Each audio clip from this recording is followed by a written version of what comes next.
Oke, hai, selamat sore semuanya. Selamat bergabung. Halo, selamat bergabung semua teman-teman IG, ibu-ibu sekalian. Terima kasih sudah join kami. Selamat sore ya, selamat sore. Sore. Happy Sunday semuanya. Semoga semua sehat-sehat ya. Oke. Terima kasih sebelumnya kepada ibu-ibu semua yang sudah, ada bapak-bapak juga yang sudah join di live kita 2 minggu yang lalu. Terima kasih atas partisipasinya. Kami nggak nyangka antusiasmenya cukup lumayan ya Pak ya. Iya. Ada yang stres soalnya. Nggak nyangka antusiasmenya lumayan besar dan banyak sekali pertanyaan yang masuk dari 6 hari yang lalu. Kami posting di kolom questions. Halo Ibu. Halo Bu Berga. Oke, karena live ini akan kita save sehingga kami tidak terlalu lama sambil menunggu, kita mau jelaskan dulu bahwa live kita kali ini akan dibagi dalam 2 sesi. Sesi yang pertama itu kita namakan sesi info penting. Jadi di sini setiap minggu seperti janji kita akan memberikan informasi-informasi yang penting diketahui oleh semua ibu-ibu hamil maupun wanita-wanita secara umum dan bahkan kesehatan secara umum ya. Nanti mungkin kalau mungkin ini tidak terbatas dari ibu hamil, nanti kita akan bahas juga lebih luas ya. Lebih luas dari ibu hamil, tentang penyakit kandungan. Ya. Halo Ibu Andi M. Fareska. Selamat sore semuanya. Nah, nanti setelah sesi yang pertama kurang lebih 10 menitan, kita lanjut ke sesi yang kedua yaitu sesi tanya jawab. Kita akan menjawab melalui pertanyaan-pertanyaan yang banyak sekali yang sudah ditanyakan via IG kolom yang kami posting di IG story 6 hari yang lalu, kemarin dan 2 hari lalu dan kemarin. Ada sekitar 20-an pertanyaan. Kami akan coba menjawabnya secara lengkap di 1 jam ini ya. Mudah-mudahan bisa terjawab semua. Tapi sepertinya kayaknya waktunya agak mudah-mudahan terbatas. Cukup ya. Setelah kalau misalnya sempat sudah selesai dengan ini, kami tetap bisa, kalau sempat kami akan menjawab via pertanyaan yang ditanyakan via live langsung di sini. Oke, kita masuk langsung ke, sambil nunggu yang lain ya, kita jelaskan masuk ke info penting ya, sesi info penting, yaitu tentang 3 gejala yang paling sering dikeluhkan ibu hamil yang perlu diketahui apakah ini normal. Kan ibu hamil pasti ada perubahan-perubahan. Nah, perubahan ini atau ada merasakan gejala-gejala. Nah, gejala ini itu gejala-gejala yang normal terjadi pada ibu hamil atau ini udah mulai gejala yang nggak normal. Apakah ini bahaya atau nggak bahaya? Jadi supaya ibu-ibu alert gitu.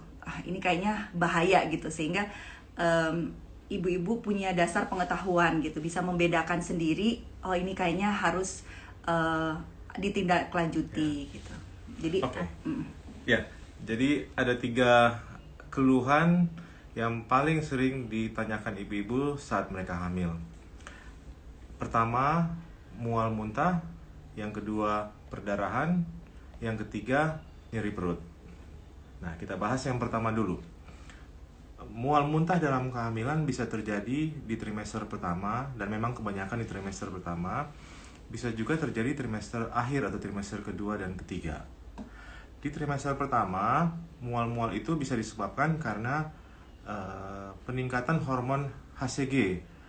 Peningkatan hormon HCG ini perubahan yang memang normal, yang memang akan terjadi di awal kehamilan. Jadi kita anggap sesuatu perubahan yang fisiologis. Hampir semua ibu-ibu bisa merasakan perubahan mual-mual dan kita anggap normal. Nah, kapan mual-mual ini menjadi agak berat atau menjadi masalah cukup berat di ibu-ibu saat awal kehamilan? Kalau mual-mual ini terjadi karena ada faktor yang lain, tidak hanya perubahan hormonal, tidak hanya perubahan peningkatan hormon HCG. Nah, contoh dari perubahan-perubahan yang menyertai ini, misalnya kalau ibu-ibu sudah ada penyakit sebelumnya, misalnya penyakit gastritis atau penyakit lambung sebelumnya, ada sakit mah. Jadi makanya pada saat lagi hamil dengan meningkatnya hormon HCG, keluhannya akan jadi sangat berat gitu buat ibunya. Yang kedua, kalau ada perubahan-perubahan kehamilan atau patologi dari kehamilan yang berakibat peningkatan hormon HCG ini gitu. Misalnya, kalau ada ibu yang hamil dengan hamil anggur itu akan membuat hormon HCG jadi berlipat-lipat banyaknya, sehingga mola hamil anggur atau mola hidatidosa. Sehingga pada pasien seperti ini mual muntahnya akan berlebihan. Berikutnya juga ada perubahan kehamilan yang sebenarnya normal terjadi akibat ibu mengandung bayi yang lebih dari satu atau kehamilan kembar. Itu juga akan membuat HCG-nya lebih tinggi. Jadi tambah mual. Jadi bisa karena MAH atau gastritis, penyakit kembar, penyakit mola atau hamil anggur atau kembar. Nah, di luar dari itu bisa aja nggak ada masalah dengan kehamilannya, tapi ada masalah dengan psikologis dari ibu hamil ini. Nah, permasalahan psikologis itu misalnya ibu tidak siap dengan kehamilannya, ada masalah di rumah tangga misalnya. Masalah-masalah psikologis. Iya, yang menambah beban ibunya sehingga akibatnya mual muntahnya berlebihan. Justru yang penyebab yang seperti inilah yang paling sering membuat ibu-ibu yang mual muntah berlebihan datang menemui dokter. Nah, kalau yang untuk di akhir kehamilan, penyebabnya lain, bukan karena hormonal, penyebabnya karena masalah mekanis, di mana rahim yang bertambah besar menekan lambung, sehingga lambung menjadi lebih kecil atau kegencet. Akibatnya kerja lambung terganggu, kemampuan untuk mencerna makanan terganggu, sehingga mudah muncul mual-mual. Juga sering pada saat ibu makan, kalau makan agak sedikit lebih dari biasa langsung dimuntahkan kembali karena kapasitas lambungnya udah terganggu. Biasanya kalau seperti ini kita hanya meminta ibu untuk merubah pola sehari-hari, misalnya makan porsi kecil tapi sering, hindari makanan-makanan yang merangsang, atau posisi tubuhnya agak sedikit lebih tegak kalau mau berbaring gitu. Jadi bantalnya ditambah ya, biar tinggi ya.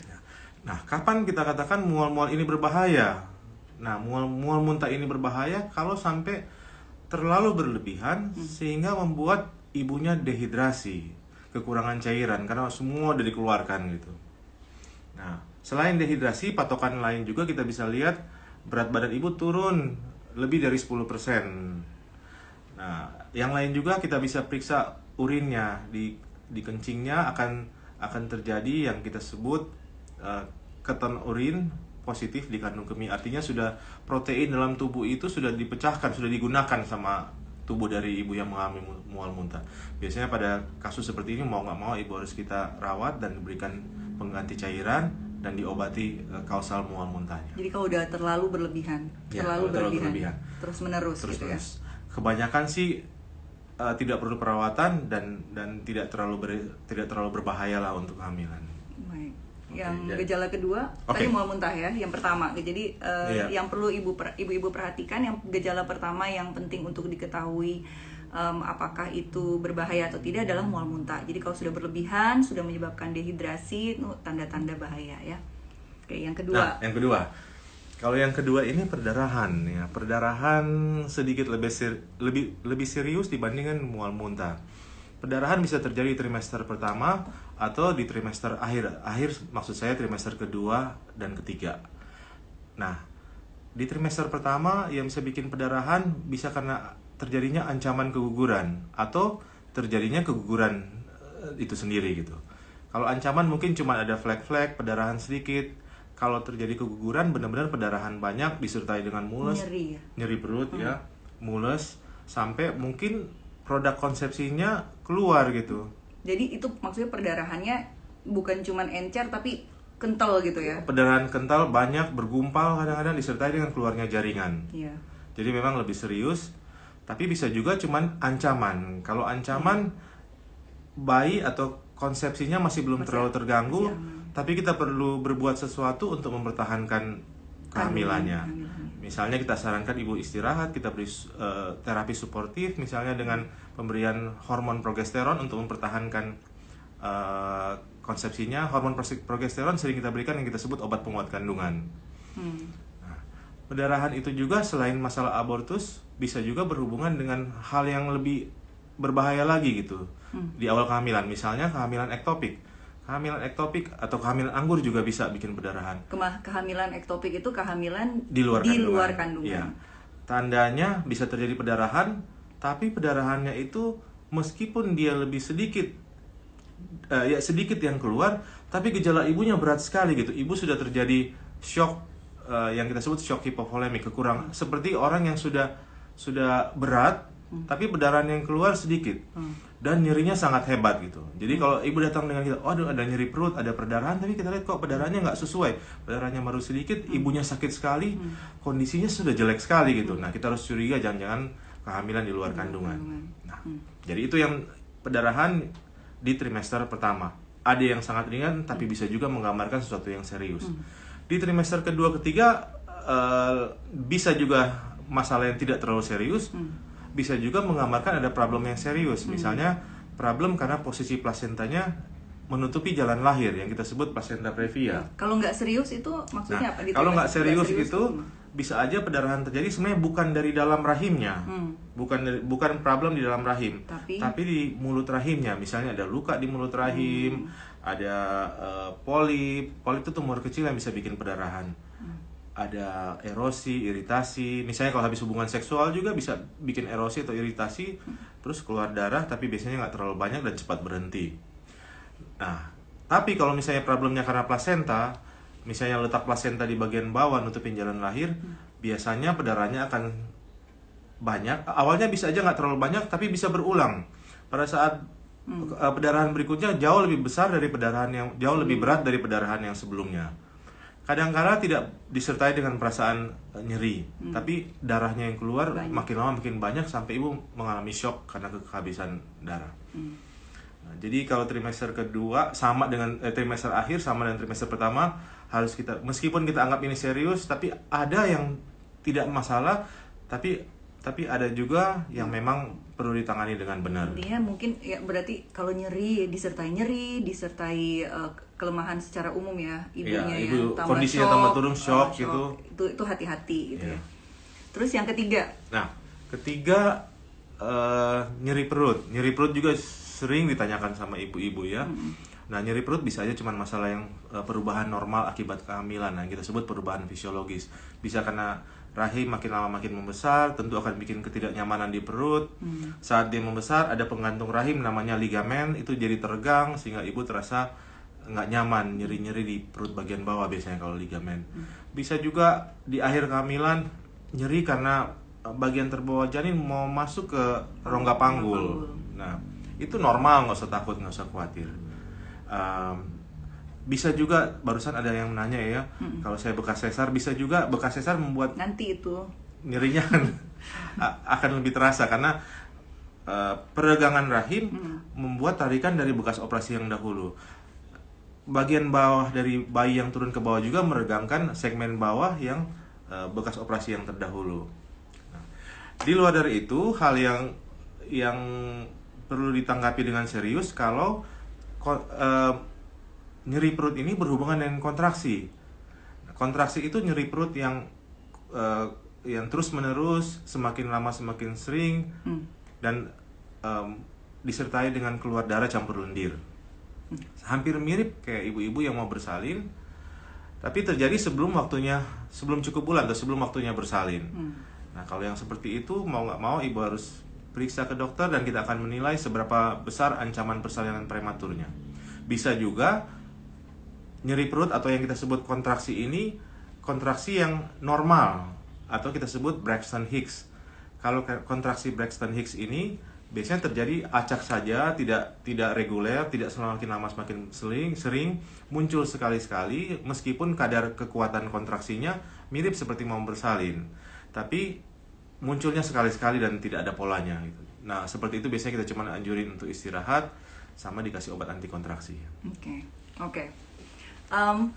Kita masuk ke sesi yang kedua, sesi tanya jawab. Tapi kalau ada Ibu Jewel Danika di sini, bisa request untuk masuk ke sini, jadi bisa nanya langsung. Adakah Ibu Jewel Danika? Tadi ada yang mau masuk ke sini. Mau ada pertanyaan? Silahkan ya Bu ya. Oke, ini ada pertanyaan dari Joel Danika. Katanya, Dok, kalau IUD, Kalau gitu kan? ya, nggak jadi nanya ibunya. Oke, nggak apa-apa. Kita baca yang dari sini ya. Dok, kalau IUD hormonal yang isinya progrestin yang 5 tahunan, apakah ada di Indonesia? Pertanyaan dari Ibu Joel Danika. Ada, dan sudah lama kita gunakan di Indonesia. Namanya Mirena. Mirena itu seperti spiral atau IUD yang kita sebut IUS, intrauterine system. Jadi semacam IUD tapi ditambah dengan hormon. Hormonnya hormon levonorgestrel, hormon progesteron. Itu sudah ada, nama dagangnya Mirena. Mirena itu bisa dipakai untuk 5 tahun, tapi diindikasikan tidak hanya untuk mencegah kehamilan, tapi biasanya kita berikan menggunakan KB ini bagi ibu-ibu yang juga perlu untuk menekan supaya mensnya jangan terlalu banyak gitu. Jadi 2 indikasinya. Pertama, ibu mau ber-KB, tidak mau pingin punya anak. Yang kedua, ibu ada keluhan dengan pendarahan setiap kali mens, pendarahannya banyak. Kalau ibu cuman butuh untuk ber-KB untuk tidak bisa hamil, pakai aja KB yang biasa, tidak harus dengan yang Mirena. Oke. Pertanyaan dari Ibu Abigail Novia.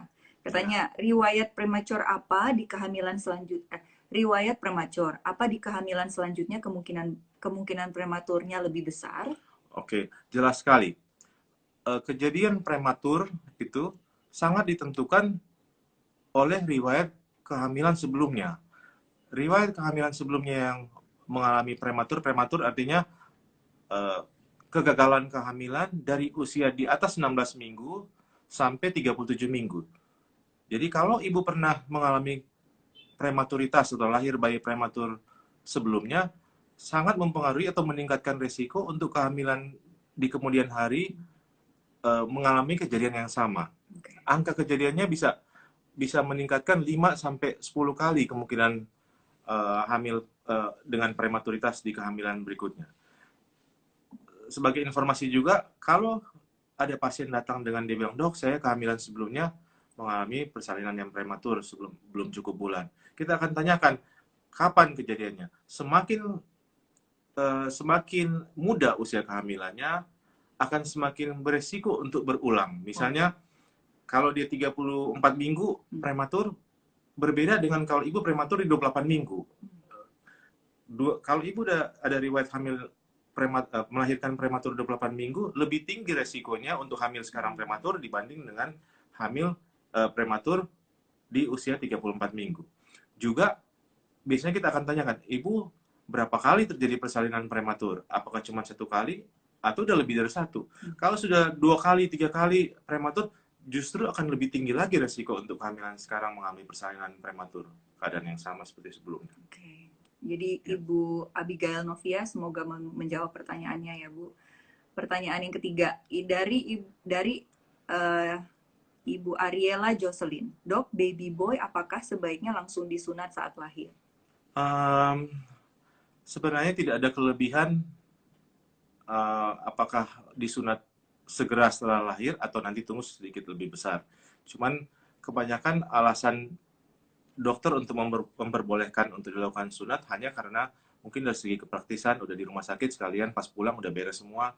Ada juga ibu-ibu merasa kalau nanti tunggu agak besar anaknya sudah mau berontak mungkin dia nggak mau. Nah, sehingga ibu berpikir sekalian deh dia masih belum bisa melawan karena masih baby, sekalian disunat aja di sebelum pulang ke rumah gitu. Jadi dari segi medis tidak ada keuntungan atau tidak ada kerugian juga kalau mau dilakukan segera setelah habis melahirkan. Semua preference dari orang pasien aja. Ya. Yang satu hal yang saya mau ingatkan untuk kasus ini, bahwa kalau seandainya ibu-ibu merasa bahwa saya nggak mau tunda ini sampai dia nanti agak besar, karena takut nanti lebih sakit, itu enggak.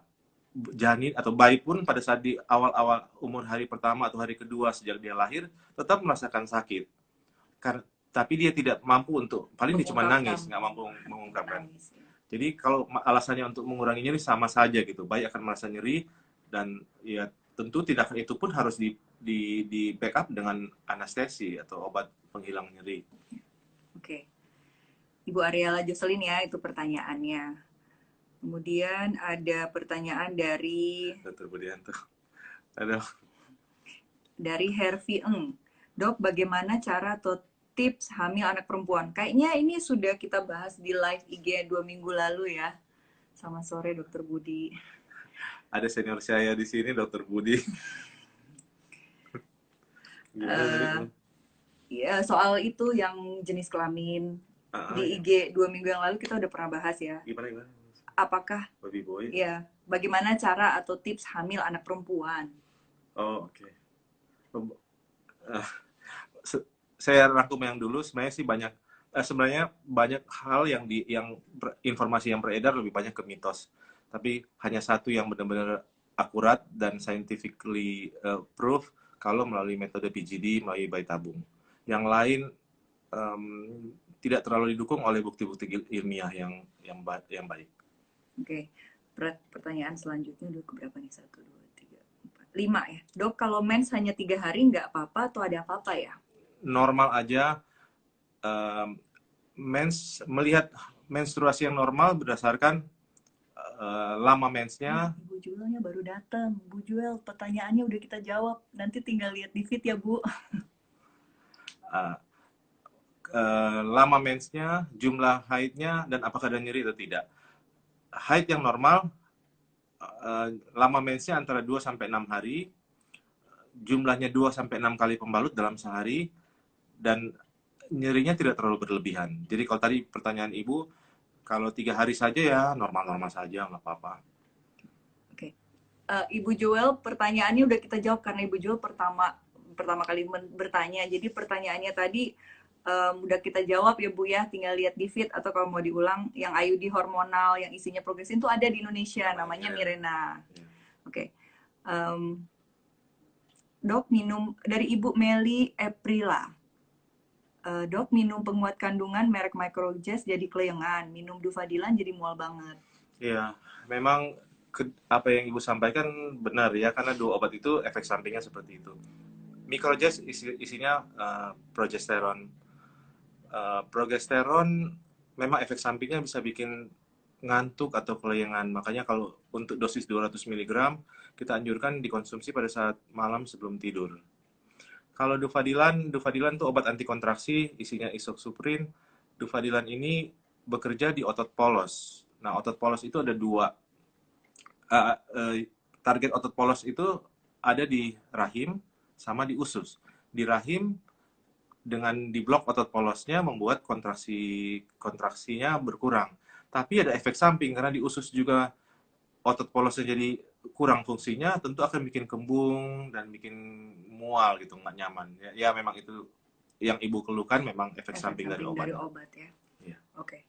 Next dari masih dengan Ibu Meli Aprila. Pinggang kanan sakit dok, hamil 7 minggu. Is it normal mungkin kali ya? Apakah normal pinggang kanan sakit? Iya, normal aja. Tadi kita sudah bahas tentang nyeri perut di awal kehamilan, bisa aja karena pembesaran rahim, atau bisa juga dari peregangan dari ligamen atau pengantung rahim. Oke, pertanyaan dari Ibu Siska Marshall. Halo dok, mau tanya, setelah melahirkan sesar, amannya kapan boleh hamil lagi? Ya,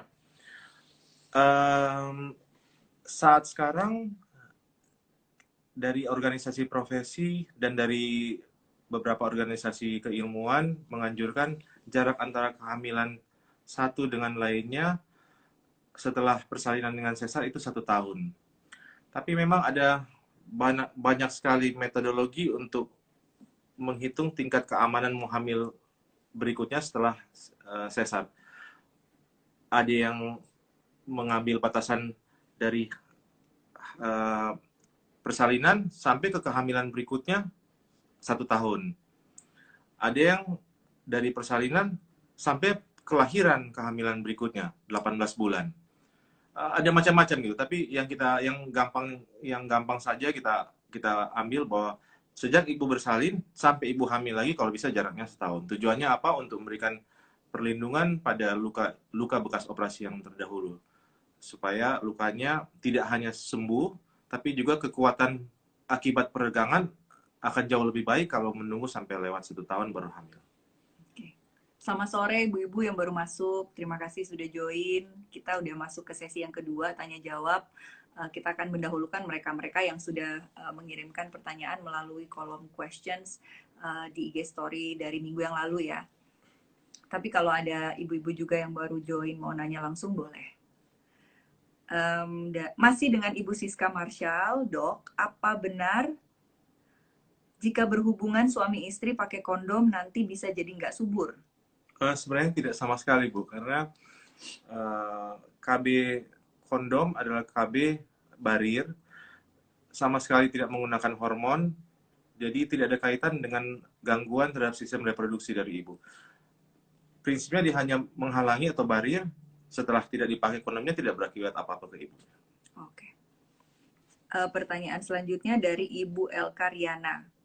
Hai dok, saya tanggal 8 Agustus lahiran SC. Sampai saat ini darah nifas saya masih banyak keluar. Apa itu normal dok? Sudah mau hampir sebulan. Oke. Masa nifas berlangsung sampai 42 hari sejak habis melahirkan. Biasanya darah nifas itu akan bersih sampai kurang lebih 2-3 minggu. Dari mulai darah yang banyak bergumpal, lama-lama menjadi merah muda, lama-lama cuma cairan bening, terus lama-lama berhenti. Tapi selama belum lewat masa nifas, masih mungkin saja terjadi perdarahan ulang di beberapa minggu setelah habis melahirkan. Dan itu masih kita anggap normal. Kecuali kalau perdarahannya sangat-sangat banyak, ya tentu ibu harus kontrol dulu ke dokter.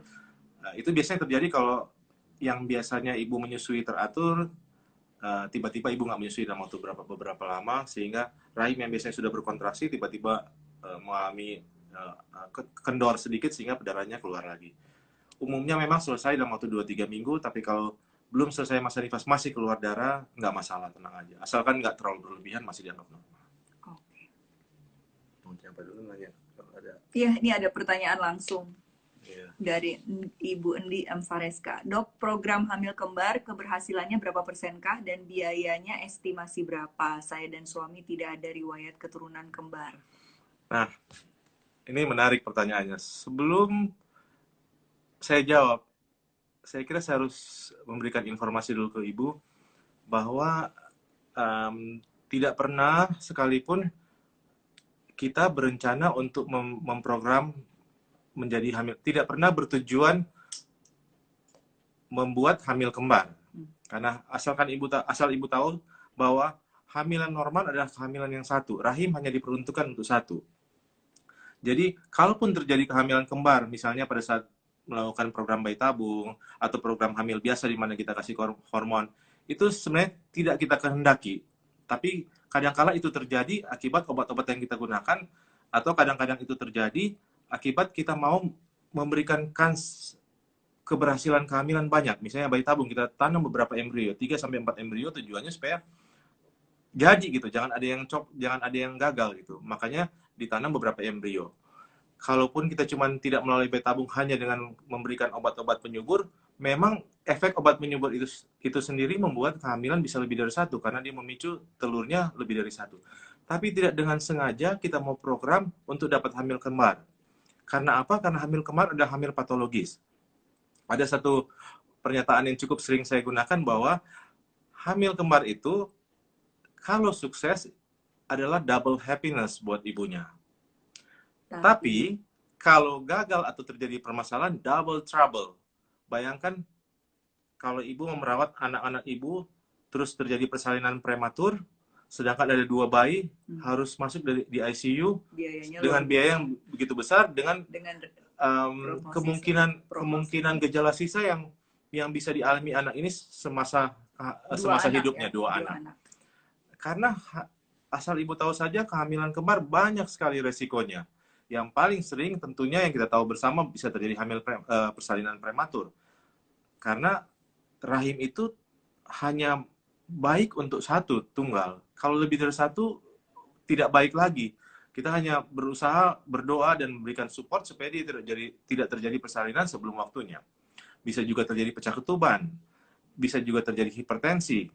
Belum lagi kalau hamil kembarnya hamil yang monokorionik. Monokorionik banyak faktor. Mungkin ibu beberapa tahun kemarin banyak sekali case tentang twin-to-twin transfusion syndrome, di mana bayi yang satu lebih kecil dan dia memberikan aliran darah ke bayi sebelahnya. banyak sekali. Prematuritas, keguguran, kematian janin, cacat bawaan sangat tinggi pada bayi kembar. Jadi kembali ke pertanyaan tadi,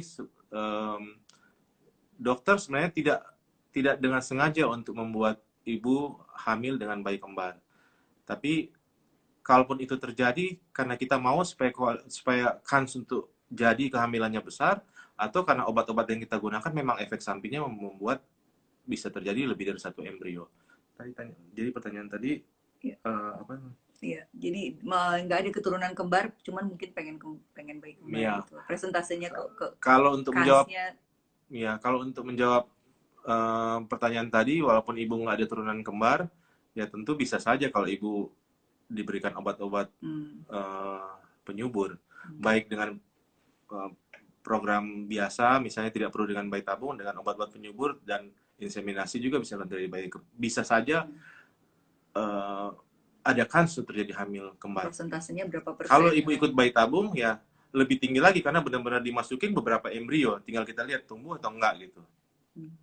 Tapi sekali lagi yang tadi saya bilang bahwa harusnya kembar itu tidak dengan sengaja. Sebaiknya ya, berarti tidak direkomend ya. Tidak terlalu direkomend kalau tujuan ibu mau pingin sekali jalan dapat 2 gitu. Jadi harus at least kalaupun ibu tetap mau harus mempersiapkan semuanya risikonya ya, double happiness or double trouble. Either happiness, double happiness or double trouble. Oke. Kita lanjut ya. Terima kasih Bu Bidan Sulis tuh. Halo Sulis. Thank you udah nonton. Ini ada ibu ini juga ngomong, Ibu Desma Leni. Oh, oke, Ibu Desma. Oke. Thank you, Bu. Terima kasih. Selamat sore yang baru join ya. Ya. Gimana Bu, selama ini ada yang mau dikasih masukan? Oh ya, ada yang mau kasih masukan. Selama ini live-nya oke atau gimana Bu? Untuk selanjutnya boleh ya ditulis di komen mau terus begini atau mau diganti gitu atau udah bosen. Ada yang udah nggak mau soalnya. Oke, sambil kita tunggu komentarnya. Sebentar ya. Iya, terus atas. Ya. Oke, lanjut ya. Ini pertanyaannya masih banyak. Durasinya diperpanjang. Durasi, oke. Nanti anak-anak protes saya. Oke, ini dari Ibu Melvi91. Nursing while pregnant. Oh maaf. Sebelumnya ada ini. Ya. Nursing while pregnant, is it safe or not? Berarti menyusui. Menyusui, ya. Oke. Menyusui saat kehamilan, isunya begini. Menyusui itu bisa bikin kontraksi rahim kalau rahimnya sudah besar. Kalau kita ingat waktu kita belajar hukum fisika, hukum Starling, semakin besar rahim, semakin mungkin untuk berkontraksi lebih kuat. Karena di saat ibu menyusui, ada hormon yang hormon di pusat di kepala yang terpicu sehingga membuat rahim berkontraksi. Nah, bukan berarti ibu lagi hamil tidak boleh menyusui. Tapi kalau sudah melewati 4 bulan atau 16 minggu, sebaiknya harus dihentikan atau dikurangi perlahan-lahan supaya tidak mengganggu, nggak memicu kontraksi. Iya, kontraksi dari kehamilan yang makin hari makin bertambah besar. Nah, satu mitos atau isu yang sering ditanyakan ibu-ibu, mereka sebenarnya tidak concern dengan kontraksi, mungkin tidak tahu bahwa efek yang dilarang karena kontraksinya, tapi banyak ibu-ibu yang merasa kalau dia lagi hamil, menyusui itu jadi tidak berkualitas karena mungkin makanan yang diterima oleh bayi yang di luar berkurang gizinya. Sebenarnya tidak ada apa-apa gitu. ASI tetap aja ASI gitu, tetap bagus.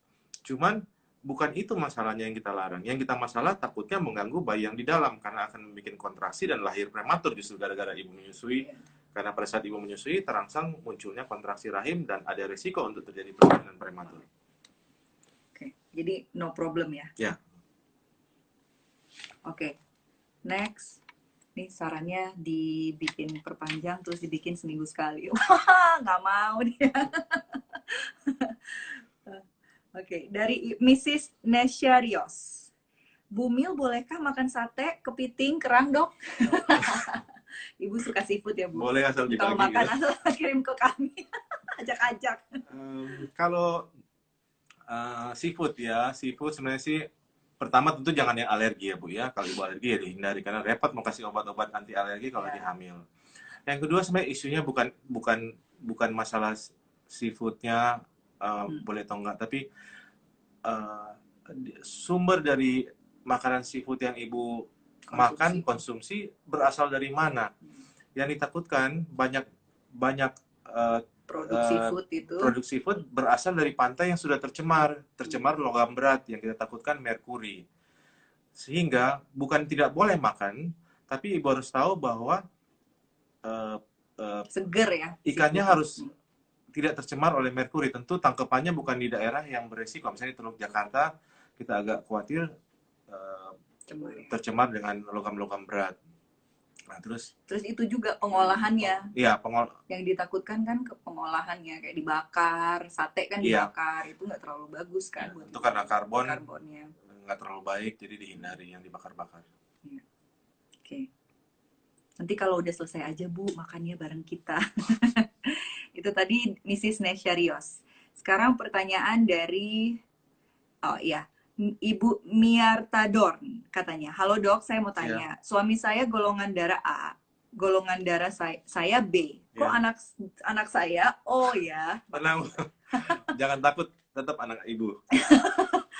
Ya, jadi kalau balik ke golongan darah, ada mungkin kalau nggak salah namanya hukum Mendel ya, udah pelajaran awal kuliah. Hukum Mendel itu persilangan ya? Iya, tentang golongan darah. A itu ada A, ya, coba. No.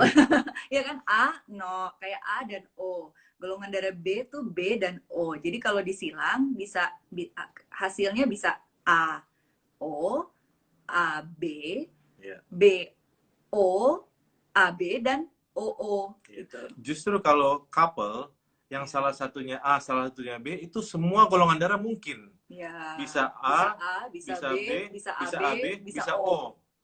Nah, kalau ibu A, suami B, ya semua golongan darah mungkin. Bisa. Jangan takut. Iya, jadi bisa orang tuanya A, mamanya A, papanya B kayak ibu kan, anaknya O, jelas bisa Bu. Justru ibu yang semuanya bisa semua golongan darah bisa terjadi di anaknya. Nah, kalau misalnya golongan darah yang tidak bisa, yang kombinasi parents yang tidak bisa terjadi anak O, kalau dua-duanya AB gitu. Ibu AB, suami AB. Nah, itu kombinasinya tidak akan terjadi baik dengan golongan darah O. Jadi kalau ibu AB, suami AB, terus anaknya O, nah, baru ini anak siapa gitu. Oke. Lanjut ya. Ibu-ibu, kalau masih mau nanya langsung di sini boleh. Mau nanya via biar apa tuh namanya, requestnya diterima. Nanti kami terima request aja Bu kalau mau nanya langsung. Atau mau ngobrol-ngobrol. Kalau mau ngobrol-ngobrol langsung boleh Bu ya. Di request aja, nanti kita add requestnya. Oke, malam dok. Perbedaan sakit nyeri, ini udah di mana ya? Oh iya. Perbedaan sakit atau nyeri perut yang normal dan berbahaya selama kehamilan seperti apa? Itu tadi ya. Tadi udah dijawab. Nanti di pas live ini disimpan bisa dilihat di feed ya Bu ya. Ibu Dwi Anicava. Ibu Dwi Anicava nanti nonton di feednya aja ya, karena udah di. Oh ya. Yang penting. Oh ya. Stenosis pulmonaris. Ya, boleh langsung. Ibu Ariela Jocelyn ya. Di sini juga ada sih namanya. Oke, langsung aja. Stenosis pulmonalis, apakah bisa dideteksi saat USG 4D, dok? Ya. Ini pertanyaan yang pas sekali buat saya. Oke, pertama saya harus katakan kelainan jantung atau congenital heart disease termasuk yang paling susah untuk dideteksi. Saya kasih gambaran, di center yang terbaik saja di London, itu mereka hanya mampu mendeteksi kelainan jantung pada janin hanya 50-55%. Di tempat-tempat lain, rata-rata di seluruh dunia, di luar Indonesia, kemampuan deteksinya antara 20-40%. Jadi pertama, memang kelainan jantung itu sulit. Tapi bukan berarti tidak mungkin. Tentu perlu kualifikasi dokter yang memeriksa yang sudah biasa untuk melakukan ekokardiografi. Saya pun sedang belajar dan berusaha untuk deteksi kelainan jantung, tapi memang itu sulit. Kalau Ibu tanya, bisa dideteksi saat USG 4 dimensi? Sebenarnya bukan tidak diperlukan USG 4 dimensi untuk mendeteksi kelainan jantung, hanya dengan USG yang ada pemeriksaan arus darah atau Doppler. Karena tidak perlu yang 4 dimensi, tapi cukup dengan Doppler pun bisa. Kalau 4 dimensi ada programnya atau aplikasi yang bisa dipakai untuk melihat kelainan jantung seperti stenosis pulmonalis, yaitu dengan menggunakan metode stick. Itu memudahkan kita untuk melihat. Jadi 4 dimensi memudahkan, tapi sebenarnya dengan 2 dimensi ditambah dengan Doppler sudah cukup. Nah, sekarang saya terangin. Yang Ibu tanya, stenosis pulmonalis termasuk penyakit yang spesifik, yang kecil. Stenosis itu artinya pembuluh darah pulmonar, arteri pulmonar yang mengecil, jadi stenosis. Bisa cuma dia mengecil atau dia tersumbat, namanya atresia. Dua-dua kelainan itu sebenarnya bisa dilihat kalau benar-benar kita sudah sangat mahir dan sudah biasa untuk melihat. Saya pun masih banyak salah, masih belum bisa banyak tahu, tapi kalau stenosis pulmonal itu bisa terlihat dari di potongan jantung. Kalau Ibu tahu jantung ada 2 bilik dan serambi. Akan kelihatan kalau stenosis pulmonalis, arteri pulmonal yang keluar dari ventricle sebelah kanan akan lebih kecil atau sempit. Kalau sampai dia tidak stenosis, sampai dia terjadi atresia atau tersumbat, kalau kita pakai Doppler, selain mengecil aliran darahnya, akan terlihat aliran darah yang balik, atau namanya reverse flow di arteri pulmonalis. Nah, sekali lagi ini hanya memerlukan Doppler saja. Stenosis pulmonalis ini sering sekali kita jumpai pada kelainan cacat bawaan jantung yang kita sebut tetralogi Fallot. Tetralogi Fallot adalah kelainan yang paling sering, tetralogi Fallot kurang lebih 10-15% dari cacat bawaan akibat cacat bawaan kelainan jantung. Salah satu sindrom yang paling sering, salah satu kelainan yang sering itu gabungan dari lubang di ventricle atau kita sebut VSD, ventricular septal defect, ada gangguan dari aliran darah yang keluar dari aorta, sama ada penyempitan dari arteri pulmonalis. Jadi jarang stenosis pulmonalis berdiri sendiri, tapi biasanya bergabung dengan suatu kelompok kelainan yang disebut tetralogi of Fallot. Ini pertanyaan sangat spesifik, Bu. Tapi sekali lagi, kelainan jantung tidak mudah. Yang kedua, tidak perlu 4 dimensi. Sebenarnya 2D dengan Doppler. Oke, lanjut dulu sebelum kita ke pertanyaan live ya. Teman saya dari Fania Handaya ya. Teman saya ada yang PJT, jadi kandungan usia 32 minggu, tapi berat badan bayi hanya 1,4 kg. Gimana cara ngejarnya ya, Dok? Oke, jadi kalau 32 minggu harusnya 1.800 atau 1.900 gram. Jadi kalau di 32 minggu 1,4 itu kecil. Kalau kita petakan di kurva pertumbuhan bayi itu sekitar 1 persentil. Artinya memang sudah growth retarded. Jadi memang bayi kecil. Nah, bagaimana supaya naik ya? Iya, gimana cara ngejar? Oke, pertama harus kita cari tahu dulu kira-kira penyebab pertumbuhan janin terhambat atau IUGR ini karena apa. Pertama, singkirkan dulu kemungkinan apakah ada kelainan kromosom atau gangguan kromosom di babynya. Atau apakah ada kelainan struktural, misalnya ada cacat bawaan yang lain, bukan cuma kecil di bayinya. Atau ada infeksi. Jadi kelainan kromosom, cacat bawaan struktur, atau infeksi. Itu dulu gitu. Kalau sudah ada itu, nggak bisa diapa-apain gitu. Memang sudah ada kelainan sehingga membuat bayinya kecil dengan cacat bawaan yang lain, atau dengan kelainan kromosom nggak bisa diapa-apain. Kalau kita sudah singkirkan masalah-masalah ini, biasanya, dan ini kebanyakan, pertumbuhan janin terlambat karena gangguan dari flow, kita sebut uteroplacental insufficiency. Jadi aliran dari rahim ibu melalui plasenta dan ke bayi itu terganggu. Nah, akibat terganggu aliran darah membuat oksigen dan makanan ke bayi juga terganggu. Karena makanan ke bayi terganggu, Akibatnya pertumbuhan bayi terganggu, makanya bayi cenderung lebih kecil. Seandainya kita sudah menyingkirkan patologi yang lain dan cuman karena flow-nya yang terganggu, kita cari tahu lagi dulu gitu, flow terganggu itu karena apa? Kalau karena hipertensi atau karena penyakit kekentalan darah, masih bisa diperbaiki tentu dengan menurunkan tensinya, supaya aliran darah ke bayi lancar, tidak terganggu. Kalau misalnya gangguan kekentalan darah, dikasih obat untuk pengencer darah supaya aliran darah terganggu. Tapi memang kebanyakan kalau insufisiensi uteroplasenta sudah terganggu jauh sebelumnya dan kadang sudah nggak bisa diperbaiki. Jadi tugas kita kalau mendapat kasus di mana bayinya kecil, tugas kita adalah memaksimalkan pertumbuhan bayi ini supaya mendekati kematangan paru. Artinya kalau bisa dia lewat 35 minggu atau lewat 37 minggu tanpa adanya apa-apa, tanpa terjadi hipoksia di otak, atau tanpa jadi kelainan kepala, atau tanpa terjadi kematian janin, terus kita melahirkan dengan timing yang tepat gitu. Jadi kita balance antara usia kehamilan dan jangan sampai bayi ini keburu jelek sebelum kita lahirkan. Jadi tidak lagi terapi untuk memperbaiki supaya dia sehat, tidak. Hanya terapi yang paling baik adalah melahirkan bayi. Kalau kita kecepatan bayinya jadi prematur dan masalah-masalah prematur muncul, kalau kita terlalu lama bisa aja bayi terganggu atau neurodevelopmentalnya terganggu, pertumbuhan otaknya terganggu, atau bisa dengan kematian janin, tapi terlambat dikeluarkan. Jadi membalance antara tetap mengeluarkan bayi yang sehat dengan usia kehamilan yang sudah lebih matang supaya nggak ada masalah-masalah prematur. Jadi balik ke pertanyaan tadi, gimana yang harus dilakukan untuk mengejar? Kadang mengejar pertumbuhan bayi sulit. Yang bisa boleh aja mau dicoba dikasih obat pengencer darah, disuruh banyak tidur miring supaya aliran darahnya baik, atau kalau dia hipertensi diturunkan, coba aja dengan itu. Tapi pengalaman kebanyakan kejadian gangguan pertumbuhan itu kadang sulit untuk disembuhkan lagi.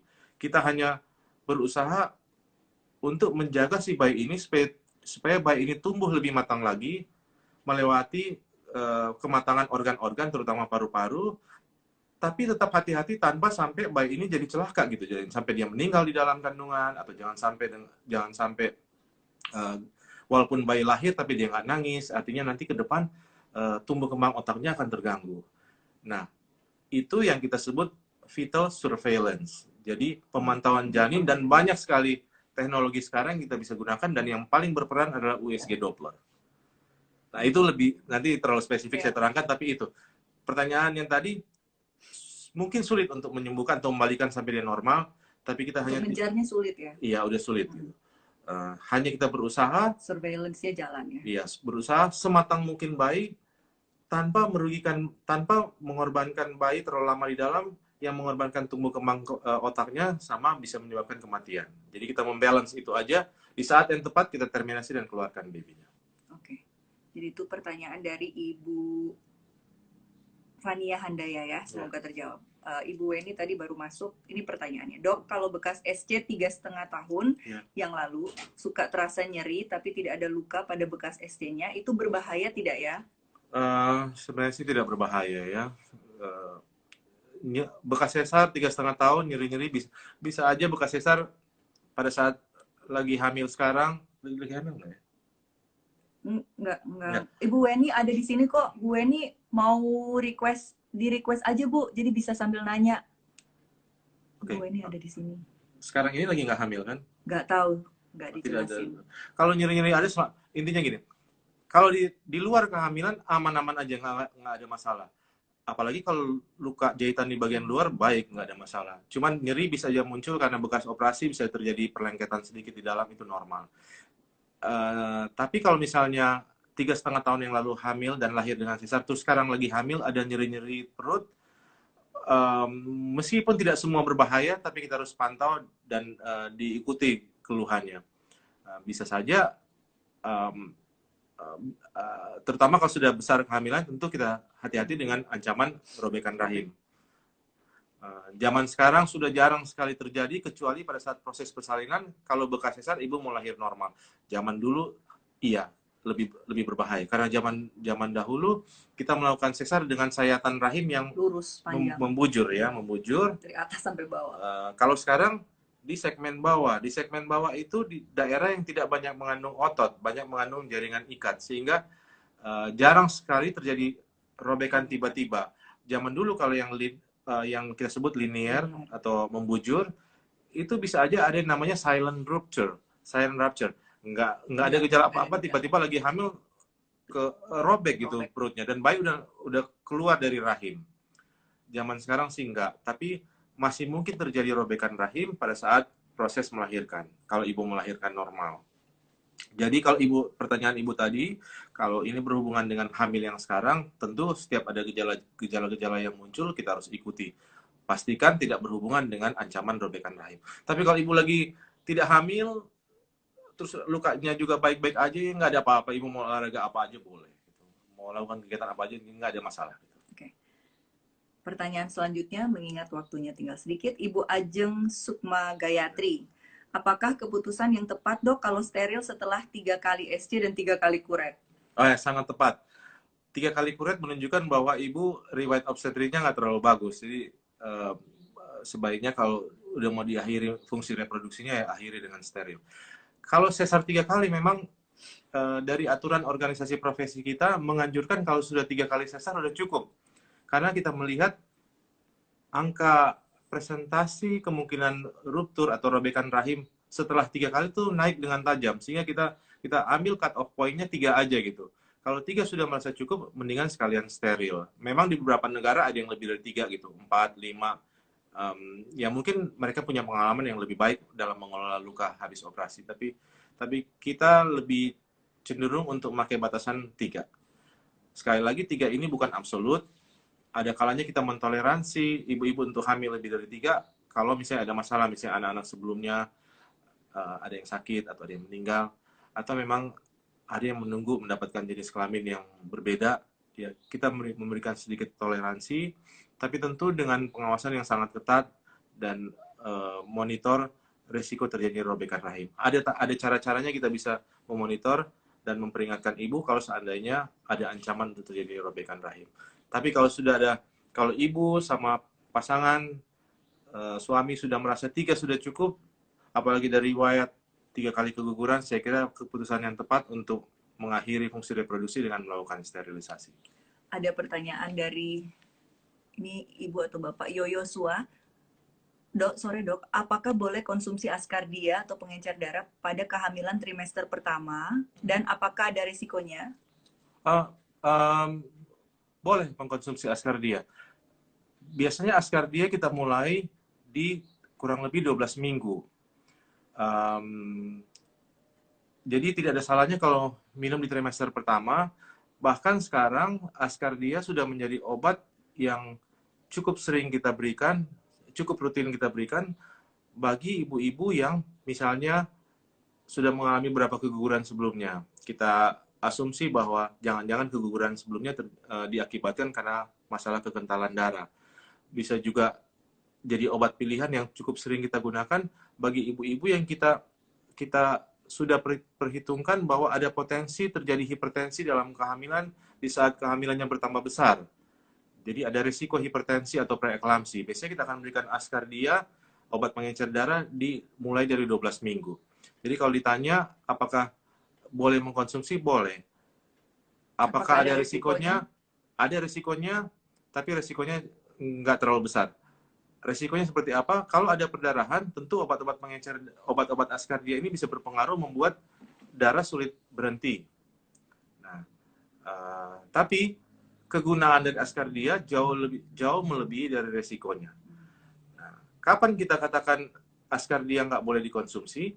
Kalau seandainya ibu sudah mendekati cukup bulan, atau mau ada tindakan, misalnya saya sudah rencana mau plan C-section tanggal sekian gitu.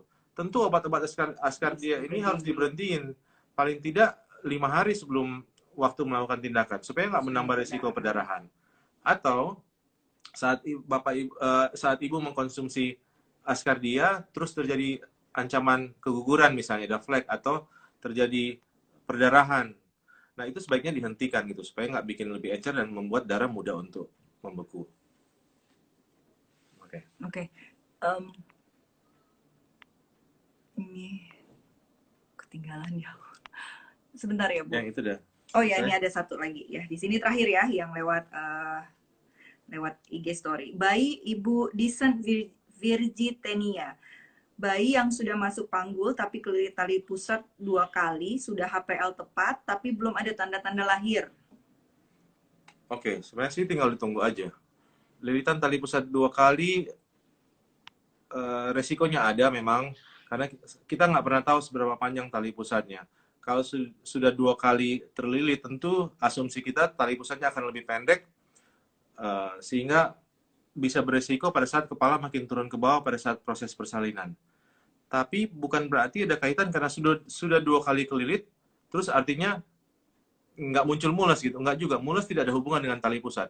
Tali pusat melilit hanya berhubungan dengan tingkat kewaspadaan kita untuk memonitor proses persalinan ibu supaya menghindari terjadinya jeratan atau gangguan aliran darah akibat lilitannya. Jadi kalau ibu udah 30, udah mau hampir due date ya, 30. Iya, udah HPL, udah. Udah dekat, sudah dekat waktu akhir dari dekat HPL-nya, belum lahir-lahir juga, bukan karena melilit 2 kali. Dan lilitan itu hanya meningkatkan kewaspadaan kita untuk memonitor proses persalinannya saja gitu. Jadi kalau dalam hal ini ibu tunggu aja, kalau memang belum mules ya belum mules, bukan karena ada lilitan. Tapi pada saat ibu mules mau melahirkan, monitor baik-baik, karena 2 kali lilitan bisa aja beresiko terganggu aliran darah pada saat proses persalinan, di mana makin turun kepala, mungkin ketubannya sudah pecah nanti, kepala makin masuk ke rongga panggul, bisa saja kalau tali pusatnya nggak terlalu panjang, 2 jeratan itu akan bikin lebih mudah untuk terganggu aliran darah. Oke. Iya. Ini udah mau selesai. Sudah mau selesai. Oke, terakhir. Terima kasih. Saya mau tanya lagi, Dok. Saya masih dalam masa nifas 2 hari, lalu keluar darah menggumpal lumayan besar dan diikuti dengan keluar darah yang banyak setelah itu. Apakah itu normal, Dok? Masih mungkin normal saja. Selama belum lewat masa nifas masih mungkin normal, tapi kita akan berusaha mencegah jangan sampai terlalu banyak juga darah yang keluar. Jadi kalau seperti itu ibu kontrol aja, terus nanti kasih obat. Ibu Elka Riana ya, Bu. Kontrol aja, Bu. Oke. Kemarin Ibu Joel dan Ika, waduh kalau gitu nanti anak kedua saya lebih baik SC lagi kah, Dok? Kebetulan kemarin anak pertama SC sama Dr. Stefan, keberhasilannya berapa persen ya, Dok? Keberhasilan ini pertanyaannya vaginal birth after cesarean. Yes. Tergantung kondisi kehamilan yang sekarang, Bu. Yang pasti kalau misalnya sesar sebelumnya harus lebih dari 1 tahun, terus anak yang kehamilan yang sekarang tidak boleh ada komplikasi, baik letaknya, besarnya, proses kemajuan persalinan. Kalau itu semuanya oke sih, boleh untuk lahir norm per vagina walaupun ibu buka sesar. Tapi kalau saatnya tidak memenuhi syarat, tentu akan lebih aman kalau ibu sesar ulang. Oke. Terakhir, sebelum kita tutup, sebelumnya kami mau mengucapkan terima kasih banyak kepada ibu-ibu yang sudah berpartisipasi. Pertanyaannya banyak banget. Semoga terjawab semuanya. Kalau memang masih waktunya sudah tidak cukup, kita mau lanjutkan 2 minggu lagi. Jadi silahkan kami akan tampung nanti di kolom questions di IG Story ya, Bu ya. Kalau ada saran. Kalau ada saran. Tapi jangan saran setiap minggu, Bu. Nggak kuat. Oke. Terakhir, benarkah ketika Ibu Endi M. Fareska ya, benarkah ketika wanita disteril akan mengalami penurunan hormon nafsu? Tidak sama sekali, karena steril tidak mengganggu ovarium atau indung telur, Bu. Jadi jangan takut. Itu mitos-mitos yang nggak benar. Nggak akan bikin vagina kering, nggak akan bikin nafsu berkurang, nggak akan bikin cepat tua, karena nggak ada hubungan dengan hormon. Karena cuma memisahkan saluran indung telur. Oke. Ya. Oke, terima kasih semuanya sudah join di live. Nanti kita akan save ini di feed. Kita ketemu lagi 2 minggu depan kalau memang pertanyaannya banyak seperti ini. Terima kasih sekali lagi. Sehat-sehat ya, Bu. Dan apa Pak ngomong? Happy Sunday. Oke. Terima kasih, sampai ketemu. Bye. Bye.